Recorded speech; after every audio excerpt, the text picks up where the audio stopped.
जिल्हा वार्षिक योजनेमध्ये 24-25 या वर्षात मुख्यमंत्री महिला सशक्तीकरण अभियान योजनेअंतर्गत महिला बचत गटांचे विक्री केंद्र, महिला बचत गटांचं सभागृह बांधणे, प्रभाग संघ इमारतीचं बांधकाम याकरता निधीची तरतूद केली जाते.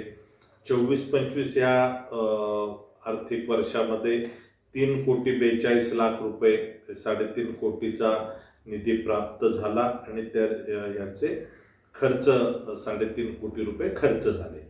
याच्यामध्ये जर आपण मतदारसंघ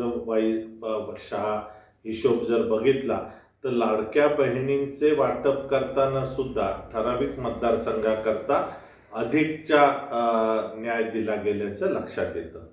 दापोली विधानसभेमधील मंडणगड तालुक्यातलं 1 काम, दापोली तालुक्यातले 2 आणि खेड तालुक्यातली 2 अशी एकूण 5 कामे 1,25,00,000 रुपये.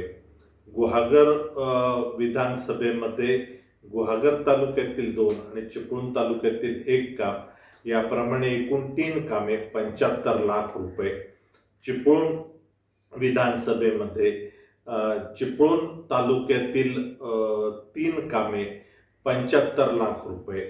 संगमेश्वर तालुक्यातील 1 काम, लांज्यातली 4 कामे आणि राजापूरमधली 6 अशी एकूण 11 कामे राजापूर विधानसभा मतदारसंघामध्ये आणि तिथे 1,81,00,000 रुपये. आणि रत्नागिरी विधानसभेच्या बचत गटांकरता 1च काम आणि 25,00,000 रुपये. पण यामध्ये बघितलं तर 5 मतदारसंघांपैकी 2 मतदारसंघांमध्ये कोटीच्या पुढची कामे आणि बाकीच्यांना कोटीच्या आतली कामे. म्हणजे लाडक्या बहिणींच्या निधी वाटपातही आणि बचत गटांचे प्रभाग संघाचे कार्यालय बांधण्यात मध्ये सुद्धा तालुकानिहाय अनियमितपणा केलेला लक्षात येतो. खरं तर सर्वांना समान न्याय देण्याची गरज आहे.